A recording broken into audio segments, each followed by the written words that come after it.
Audio Jungle.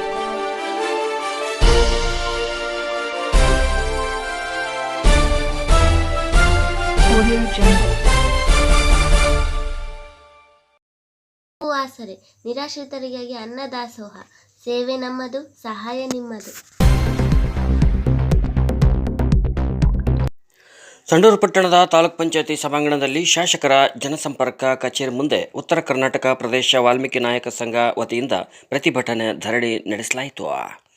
ಪರಿಶಿಷ್ಟ ಪಂಗಡದ ಪಟ್ಟಿಗೆ ಸೇರುವ ನಾಯಕದ ತಳವಾರ ಹೆಸರಿನಲ್ಲಿ ನಕಲಿ ಜಾತಿ ಪ್ರಮಾಣ ಪತ್ರಗಳು ಪಡೆದುಕೊಂಡಿದ್ದು, ನೈಜ ಪರಿಶಿಷ್ಟ ಪಂಗಡದ ಜನಾಂಗದವರಿಗೆ ಅನ್ಯಾಯವಾಗುತ್ತಿರುವುದರಿಂದ ನಕಲಿ ಜಾತಿ ಪ್ರಮಾಣ ಪತ್ರಗಳು ಮತ್ತು ಸಿಂಧುತ್ವವನ್ನು ರದ್ದುಪಡಿಸಿ ಮತ್ತು ಪರಿಶಿಷ್ಟ ಪಂಗಡದ ಇತರೆ ಬೇಡಿಕೆಗಳು ಅನುಷ್ಠಾನ ಮಾಡುವಂತೆ ಒತ್ತಾಯಿಸಿ ಸಂಸದರಾದ ಇ ತುಕಾರಾಂ ಮತ್ತು ಶಾಸಕಿ ಅನ್ನಪೂರ್ಣ ತುಕಾರಾಂ ಇವರಿಗೆ ಮನವಿ ಪತ್ರ ಸಲ್ಲಿಸಿದರು.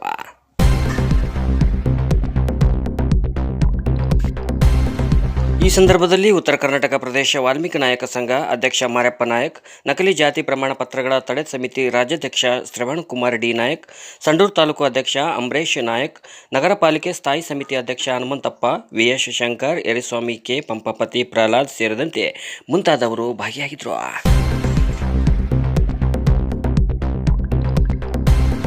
ಹೋರಾಟ ಏನು ಪರಿಶಿಷ್ಟ ಪಂಗಡದ ಸಾಂವಿಧಾನಿಕ ಹಕ್ಕುಗಳಿಗಾಗಿ ನಡೀತಕ್ಕಂತ ಹೋರಾಟ, ನಮ್ಮ ಹಕ್ಕುಗಳು ಬಹಳಷ್ಟು ಉಲ್ಲಂಘನೆ ಆಗ್ತಾ ಇದೆ. ಪ್ರತಿಯೊಂದು ಸರ್ಕಾರ ಬಂದಾಗ ಪರಿಶಿಷ್ಟ ಪಂಗಡದವರ ಮೇಲೆ ನಿರಂತರವಾಗಿ ಅನ್ಯಾಯ ಆಗ್ತಾ ಇದೆ. ಅದರಲ್ಲಿ ವಿಶೇಷವಾಗಿ ನಮ್ಮ ಉತ್ತರ ಕರ್ನಾಟಕ ಭಾಗದಲ್ಲಿ ಬಹಳಷ್ಟು ಈ ಒಂದು ಎಸ್ಟಿ ಸಮುದಾಯಗಳ ಮೇಲೆ ನಿರಂತರವಾಗಿ ಅನ್ಯಾಯ ದೌರ್ಜನ್ಯ ಆಗ್ತಾ ಇದೆ ಬಂಧುಗಳೇ. ಈ ಒಂದು ಸುಳ್ಳು, ಅದರಲ್ಲಿ ಪ್ರಮುಖವಾದದ್ದು ಯಾವ್ದಪ್ಪ ಅಂದ್ರೆ ಈ ಒಂದು ಸುಳ್ಳು ಜಾತಿ ಪ್ರಮಾಣ ಪತ್ರ. ಈ ಒಂದು ಸುಳ್ಳು ಜಾತಿ ಪ್ರಮಾಣ ಪತ್ರದಿಂದ ಸುಮಾರು ಈಗೇನು ಬೀದರ್ ಜಿಲ್ಲೆಯಲ್ಲಿ ಕಳೆದ ಏನು ಜಿಲ್ಲಾ ಪಂಚಾಯತ್ ಎಲೆಕ್ಷನ್ ಅಲ್ಲಿ ಏನು ಅಲ್ಲಿ ಇರ್ತಕ್ಕಂತ ಒಂದು ಬೀದರ್ ಜಿಲ್ಲೆಯಲ್ಲಿ ಸುಮಾರು 2,75,000 ಸರ್ಟಿಫಿಕೇಟ್ ಇಶ್ಯೂ ಆಗಿ ಒಂದೇ ಜಿಲ್ಲೆಯಲ್ಲಿ. ಪರಿಶಿಷ್ಟ ಪಂಗಡದ ಮೀಸಲು ಕ್ಷೇತ್ರಗಳಲ್ಲಿ ಗೆದ್ದಿರುವ ಶಾಸಕರ ಮನೆಯ ಮುಂದೆ ಈ ಒಂದು ಧರಣಿ ಅಂದರೆ ಸುಳ್ಳು ಜಾತಿ ಪ್ರಮಾಣ ಪತ್ರದ ಮತ್ತು ಅನುದಾನ ಕೊಡಬೇಕು, ಜೊತೆಗೆ 9th ಶೆಡ್ಯೂಲ್ಗೆ ಸೇರಿಸಬೇಕು ಅಂತೇಳಿ ಒಂದು 3-4 ವಿಚಾರವಾಗಿ ಇವತ್ತೇನು ನಮ್ಮ ಸಂಡೂರು ತಾಲೂಕಿಗೆ ಇವತ್ತು ಹೋರಾಟ ಸಲುವಾಗಿ ಬಂದಿದ್ದಾರೆ. ಈಗೆಲ್ಲದು ಕೂಡ ಸರ್ಕಾರದಿಂದ ಇವತ್ತು ಪಾರ್ಲಿಮೆಂಟಿಗೆ 9th ಶೆಡ್ಯೂಲಿಗೆ ಹೋಗಿದೆ. ನಾನಿಲ್ಲಿ ಮಾತು ಕೊಡ್ತಾ ಇದ್ದೀನಿ, ಮಾರ್ಚ್ 9ರಿಂದ ಏಪ್ರಿಲ್ ನಡೀತಕ್ಕಂಥ ಪಾರ್ಲಿಮೆಂಟಲ್ಲಿ ಖಂಡಿತವಾಗ್ಲೂ ನಾನು 9th ಶೆಡ್ಯೂಲಿಗೆ ಸೇರ್ಸಕ್ಕೆ ನಾನು ಧ್ವನಿಯನ್ನು ಎತ್ತೇನೆ. ವೆರಿ ಕ್ಲಿಯರ್ ಇರ್ತೇನೆ. ಒಬ್ಬ ಸಂಸದನಾಗಿ ಪ್ರಾಮಾಣಿಕವಾಗಿ ಆ ರಿಪೋರ್ಟ್ಸ್ ಎಲ್ಲ ತಗೊಂಡು ನಾನು ಖಂಡಿತವಾಗ್ಲೂ ನೀವು ಮಾತಾಡೋದು ನೋಡ್ತೀರಿ ಕೂಡ. ನಾನು 0 ಅವರ್ಸ್ನಾಗೆ ನಾನು ಖಂಡಿತವಾಗ್ಲೂ ಶೂನ್ಯ ವೇಳೆಯಲ್ಲಿ ಪಾರ್ಲಿಮೆಂಟಲ್ಲಿ ಧ್ವನಿ ಎತ್ತಿ 9th ಶೆಡ್ಯೂಲ್ಗೆ ಸೇರ್ಸಕ್ಕೆ ನಾನು ಖಂಡಿತವಾಗ್ಲೂ ನಿಮ್ಮ ಧ್ವನಿ ಎತ್ತೀನಿ. ನಿಮ್ಮ ಈ ಒಂದು ಧ್ವನಿನ ಪಾರ್ಲಿಮೆಂಟಲ್ಲಿ ನಾನು ಎತ್ತೀನಂತ ಈ ವೇದಿಕೆಯಲ್ಲಿ ಹೇಳಲಿಕ್ಕೆ ನಾನು ಇಷ್ಟಪಡ್ತಾ ಇದ್ದೀನಿ. ಅದೇ ರೀತಿಯಾಗಿ ಈಗ ಅನುದಾನದಲ್ಲೂ ಕೂಡ ಇವತ್ತು ಮೊನ್ನೆ ನಾವು ನೋಡ್ತಾ ಇದ್ವಿ, ಇಡೀ ನಮ್ಮ ದೇಶಕ್ಕೆ 62,000 ಕೋಟಿ ಕೊಟ್ಟಿದ್ದಾರೆ ಅಷ್ಟೇ. 62,000 crores ಬಜೆಟ್ನಲ್ಲಿ ಕೊಟ್ಟಿರ್ತಕ್ಕಂಥದ್ದು. ಸುಮಾರು 50 ಲಕ್ಷ ಕೋಟಿ ಬಜೆಟ್ನಲ್ಲಿ ಬರೀ 62,000 ಕೊಟ್ಟಿದ್ದಾರೆ. ಅದನ್ನು ಕೂಡ ಧ್ವನಿ ಎತ್ತೀನಿ ಪಾರ್ಲಿಮೆಂಟಲ್ಲಿ. ನಮಗೆ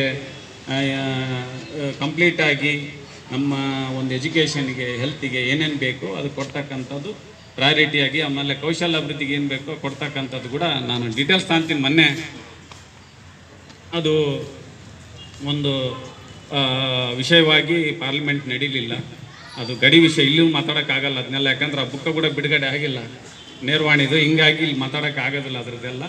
ಸೊ ಈ ಪಾರ್ಲಿಮೆಂಟಲ್ಲಿ ಖಂಡಿತ ಸಮಾಜದ ಪರವಾಗಿ ಏನು ಮಾಡಬೇಕು ಒಬ್ಬ ಸಂಸದನಾಗಿ ನಾನು ಖಂಡಿತವಾಗ್ಲೂ ಮುಂದಿನ ದಿನದಲ್ಲಿ ನಾನು ಮಾಡ್ತೇನೆ. ಇಲ್ಲಿ ಕೂಡ ಶಾಸಕನಾಗಿದ್ದಾಗ ಅವಾಗಲೂ ಕೂಡ ಏನೋ ಒಬ್ಬ ಶಿಸ್ತಿನ ಸಿಪಾಯಿಯಾಗಿ, ಸಮಾಜದ ಶಿಸ್ತಿನ ಸಿಪಾಯಿಯಾಗಿ ಸಮಾಜಕ್ಕೆ ಏನು ಬೇಕೋ ಪ್ರಾಮಾಣಿಕವಾಗಿ ಇಲ್ಲಿ ಕೂಡ ನಾನು ಕೆಲಸ ಮಾಡಿದ್ದೀನಿ. ಸಚಿವನಿದ್ದಾಗಲೂ ಕೂಡ ಮಾಡಿದ್ದೀನಿ. ಮುಂದಿನ ದಿನದಲ್ಲಿ ನಾನು ಮಾಡ್ತೀನಂತ ವೇದಿಕೆಯಲ್ಲಿ ಹೇಳಲಿಕ್ಕೆ ನಾನು ಇಷ್ಟಪಡ್ತೇನೆ. ಇವತ್ತೆಲ್ಲ ತಾವೆಲ್ಲರೂ ಕೂಡ ನಮ್ಮ ಹೈದರಾಬಾದ್ ಕರ್ನಾಟಕದಲ್ಲಿ ಎಲ್ಲರೂ ಶಾಸಕರ ಮನೆ ಮುಂದೆ, ಸಂಸದರ ಮನೆ ಮುಂದೆ ಬಂದಿರತಕ್ಕಂಥದ್ದು. ನಮ್ಮ ಮನೆ ಮಕ್ಕಳು ನಮಗೆ ಬಂದಿದ್ದಾರೆ, ನಮ್ಮ ಹಿರಿಯರು ನಮ್ಮ ಮನೆಗೆ ಬಂದಿದ್ದಾರೆ. ಹಿಂಗಾಗಿ ಈಗ ಏನಾಗ್ತದೆ, ನಾವು ಸಂವಿಧಾನಾತ್ಮಕವಾಗಿ ಶಾಸಕರು ಸಂಸದರಾಗಿರ್ತೀವಿ. ಹಿಂಗಾಗಿ ನಾವು ಪಾರ್ಲಿಮೆಂಟಲ್ಲಿ ಇದರಲ್ಲಿ ಎತ್ತಬೇಕಾದ್ರೆ ನಮ್ಮ ಕಚೇರಿಗಳು ಎಲ್ಲಿರ್ತವೆ ಅಲ್ಲೇನೇ ಮಾಡಿದ್ನಪ್ಪ ಅಂದರೆ ಎಲ್ಲರಿಗೂ ಮುಟ್ತಕ್ಕಂಥ ಒಂದು ಕೆಲಸ ಆಗ್ತದೆ. ವಿಶೇಷವಾಗಿ ನಾನು ನಿಮಗೆ ಮನವಿ ಮಾಡಿದಾಗ ತಾವು ಇಲ್ಲಿ ಸಂಸದರ ಮತ್ತು ಶಾಸಕರ ಕಚೇರಿಗೆ ಗೌರವಿಸಿ ಬಂದಿರ್ತಾ ಕೂಡ ನಾನು ನಿಮಗೆ ಕೃತಜ್ಞತೆಗಳನ್ನು ಕೂಡ ನಾನು ಸಲ್ಲಿಸ್ತಾ ಇದ್ದೀನಿ. ಅದು ಸಿಸ್ಟಮ್ ಕೂಡ ಅದು, ಯಾಕಂದರೆ ಅದು ಮನೆ ಅಂದರೆ ನಮಗೆಲ್ಲರೂ ಕೂಡ ಪರ್ಸನಲ್ ಲೈಫ್ ಇರ್ತೈತೆ, ಮಕ್ಕಳು ಇದನ್ನು, ಇದು ಸಂವಿಧಾನಾತ್ಮಕವಾಗಿ ಇರ್ತಕ್ಕಂಥ ಒಂದು ಇದು ಕೂಡ ತಾವು ರೆಸ್ಪೆಕ್ಟ್ ಮಾಡಿದ್ರಿ. ಅದಕ್ಕೆ ನಾನು ಮತ್ತು MLA ನಿಮಗೆ ನಾವು ಧನ್ಯವಾದಗಳು ಕೂಡ ತಿಳಿಸ್ತೀವಿ. ಮಾಡೋಣ, ಖಂಡಿತವಾಗಲಿ ಕ್ರಾಂತಿ ಗೀತೆಗಳಿಗೆ ಏನು ನಮಗೆ ಒಂದು ಸ್ಫೂರ್ತಿಯಾಗಿ ಮಾತುಗಳು ಬಂದಿದ್ದಾವೆ, ಆ ಸ್ಫೂರ್ತಿಗಾದ ಅದ್ರ ಪರವಾಗಿ ನಾವು ಕೆಲಸ ಮಾಡ್ತೀವಿ ಅಂತಂತೇಳಿ ನ್ಯಾಯ ಕೊಡಿಸೋಂಥ ಕೆಲಸ ಕೂಡ ನಾವು ಮಾಡ್ತೇವೆ. ಒಂದು ಹೇಳಿದ್ನಲ್ಲ, ಸಮಾಜ ನಮಗೇನು ಕೊಟ್ಟೋದಕ್ಕಿಂತ ಸಮಾಜಕ್ಕೆ ಏನು ಕೊಡಬೇಕು ಅಂತಂತೇಳಿ ಆ ಋಣವನ್ನು ತೀರ್ಸಕ್ಕಂಥ ಮೀಸಲಾತಿ ಬಂದಿದೀವಲ್ಲ, ಋಣ ತೀರ್ಸಕ್ಕಂಥ ಕೆಲಸ ಪ್ರಾಮಾಣಿಕವಾಗಿ ಮಾಡ್ತೀವಿ ಅಂತ ವೇದಿಕೆಯಲ್ಲಿ ಹೇಳಲಿಕ್ಕೆ ಇಷ್ಟಪಡ್ತಾ ಇದ್ದೀನಿ. ಅದೇ ರೀತಿಯಾಗಿ ಅಸೆಂಬ್ಲಿನಲ್ಲಿ ಕೂಡ ಧ್ವನಿ ಎತ್ತಕ್ಕಂಥದ್ದು ಕೂಡ ಇವತ್ತು ನಾಯಕ ಸಮುದಾಯ ಅಂದರೆ ನಿಷ್ಠೆ ಮತ್ತು ಪ್ರಾಮಾಣಿಕತೆಗೆ ಹೆಸರಾದಂಥ ಒಂದು ಸಮುದಾಯ. ಇವತ್ತು ನಾವೆಲ್ಲರೂ ಕೂಡ ಆ ಒಂದು ನಮ್ಮ ಸಮುದಾಯದ ಒಂದು ಬೇಡಿಕೆ ಏನಿದೆ ಅದನ್ನು ಪ್ರಾಮಾಣಿಕವಾಗಿ ಮುಖ್ಯಮಂತ್ರಿಗಳು ಮತ್ತು ನಮ್ಮ ರಾಜ್ಯ ಸರ್ಕಾರಕ್ಕೆ ತಲುಪಿಸಬೇಕಾದಂಥ ಹೊಣೆಯನ್ನು ಇವತ್ತು ನನಗೆ ಮತ್ತು ಮಾನ್ಯ ಸಂಸದರಿಗೆ ವಹಿಸಿದ್ದೀರಿ.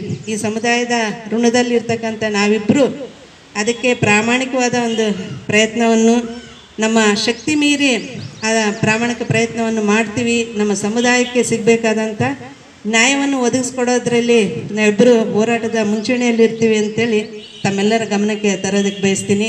ಹಾಗೆಯೇ ನಮಗೆ ನ್ಯಾಯ ಸಿಗೋವರೆಗೂ ಕೂಡ ನಾವು ಈ ಹೋರಾಟದಿಂದ ಹಿಂದೆ ಸರಿಯೋ ಪ್ರಶ್ನೆನೇ ಇಲ್ಲ ಅಂತಕ್ಕಂಥ ಒಂದು ದಿಟ್ಟ ನಿರ್ಧಾರವನ್ನು ನಾವೆಲ್ಲೂ ತೆಗೆದುಕೊಂಡು ಈ ಹೋರಾಟಕ್ಕೆ ಒಂದು ತಾರ್ಕಿಕ ಅಂತ್ಯ ಸಿಗೋವರೆಗೂ ಕೂಡ ನಾನು ಮತ್ತು ಮಾನ್ಯ ಸಂಸದರು ತಮ್ಮ ಜೊತೆಗೆ ಇರ್ತೀವಿ ಅಂತೇಳಿ ನಾನು ತಮಗೆ ಮತ್ತೊಮ್ಮೆ ಭರವಸೆಯನ್ನು ಕೊಡ್ತಾ ಇವತ್ತೆಲ್ಲ ಖಂಡಿತ ಇವತ್ತು ನಮ್ಮ ಹಿರಿಯರು ಹೇಳಿದ್ರು, ಅಣ್ಣವರು ಅಧಿವೇಶನದಲ್ಲಿ ಇದ್ರ ಬಗ್ಗೆ ಚರ್ಚೆ ಮಾಡ್ಬೇಕಂತ. ಬರುವ ಅಧಿವೇಶನದಲ್ಲಿ ನಾನು ನಮ್ಮ ಸಮುದಾಯದ ಈ ಅನ್ಯಾಯದ ವಿರುದ್ಧ ಬಗ್ಗೆ ನಾನು ವಿಧಾನಸೌಧದಲ್ಲಿ ಧ್ವನಿ ಎತ್ತತಕ್ಕಂಥ ಕೆಲಸವನ್ನು ಮಾಡ್ತೀನಿ ಅಂತೇಳಿ ನನ್ನ ಸಮುದಾಯದ ಬಂಧುಗಳಿಗೆ ನಾನು ಭರವಸೆಯನ್ನು ಕೊಡ್ತಾ ನನ್ನ 2 ಮಾತುಗಳಿಗೆ ವಿರಾಮ ಕೊಡ್ತೀನಿ. ನಮಸ್ಕಾರಗಳು.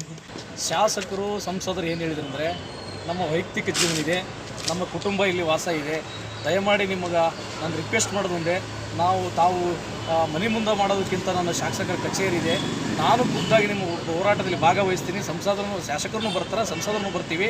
ನಾವು ನಿಮ್ಮ ಏನು ಹಳಿಲಾದ ನಿಮ್ಮ ನೋವುಗಳೇನದಾವ, ನಿಮ್ಮ ಅನ್ಯಾಯಗಳೇನದಾವ ಅದು ನಾವು ಖಂಡಿತ ನಾವು ಶಾಸನಸಭೆಯಲ್ಲಿ ಮತ್ತು ಪಾರ್ಲಿಮೆಂಟ್ನಲ್ಲಿ ಧ್ವನಿ ಎತ್ತೀವಿ. ಹಾಗಾಗಿ ನಿಮ್ಮ ಮನವಿಯನ್ನು ಸ್ವೀಕಾರ ಮಾಡ್ಲಿಕ್ಕೆ ನಾವು ಸಿದ್ಧರಿದ್ದೀವಿ. ನಮ್ಮದೇನಾದ್ರೂ ತಪ್ಪಾದರೆ ನಾವು ನಮ್ಮ ಸಮುದಾಯದ ಬಂಧುಗಳಿದ್ದೀರಿ, ನಮ್ಮನ್ನು ಮನಸ್ಸರಿ ಅಂತಕ್ಕಂಥ ಮಾತನ್ನು ಇವತ್ತು ಅವರು ಸಂಸದರು ಮತ್ತು ಶಾಸಕರು ಹೇಳಿದರು. ತಮಗೆ ಯಾವ ರೀತಿ ಅನ್ನಿಸ್ತದೆ ಇಲ್ಲಿ ಬಂದ ಮೇಲೆ ನಮಗೆ ಖಂಡಿತವಾಗಿ ನಾವು ನಿಮ್ಮ ನೋವುಗಳು, ಪರಿಶಿಷ್ಟ ಪಂಗಡದ ಏನು ಸಾಂವಿಧಾನಿಕ ಹಕ್ಕುಗಳು ರಕ್ಷಣೆ ಮಾಡ್ತೀವಿ. ಖಂಡಿತ ನಕಲಿ ಜಾತಿ ಪ್ರಮಾಣ ಪತ್ರಗಳನ್ನು ತಡೆಹಿಡಿತಕ್ಕಂಥ ಕೆಲಸ ನಾವು ಏನು ಬಜೆಟ್ನಲ್ಲಿ ಖಂಡಿತ ಎಲ್ಲ ಪರಿಶಿಷ್ಟ ಪಂಗಡ ಶಾಸಕರು ಒಗ್ಗೂಡಿನಿಂದ ಮುಖ್ಯಮಂತ್ರಿ ಆಗ್ರಹಿಸಿ ಆ ಒಂದು ನಕಲಿ ಜಾತಿ ಪ್ರಮಾಣ ಪತ್ರ ಹಾವಳಿಯನ್ನು ತಡೆಗಟ್ತೀವಿ ಅಂತ ಕೇಳಿ ಭರವಸೆ ಕೊಟ್ಟು ನಿಮ್ಮ ಬಜೆಟ್ನಲ್ಲಿ ನಾವು ಮಾತಾಡ್ತೀವಿ ಮತ್ತು ಅನುದಾನಗಳನ್ನು ಕೊಡಿಸುವಲ್ಲಿ ನಾವು ಖಂಡಿತ ಕೆಲಸ ಮಾಡ್ತೀವಿ. ಮತ್ತು ಸಂಸದರು ಹೇಳಿದರು, ನಾವು ಪಾರ್ಲಿಮೆಂಟ್ನಲ್ಲಿ ಮೀಸಲಾತಿಯನ್ನು 7% ಹೆಚ್ಚಳಾಗಿದೆ, ಅಥವಾ ಎಸ್ಟಿಗೆ 7%, ಎಸ್ಸಿಗೆ 17% ಆಗಿದೆ. ಅದರ ಸಂಬಂಧವಾಗಿ ನಾವು 9 ಸೆಟ್ಗೆ ಸೇರಿಸಲಿಕ್ಕೆ ಖಂಡಿತ ನಾನು ಪಾರ್ಲಿಮೆಂಟಲ್ಲಿ ಮಾತಾಡ್ತೀನಿ. ಹಾಗಾಗಿ ನೀವು ಸಮಾಜದವರು ಯಾವುದೇ ತಪ್ಪು ತಿಳ್ಕೊಬೇಡಿ, ನಾವು ಖಂಡಿತ ಈಡೇರಿಸ್ತೀವಿ ಅಂತಕ್ಕಂಥ ಭರವಸೆ ಕೊಟ್ಟಿದ್ದಾರೆ ಸರ್.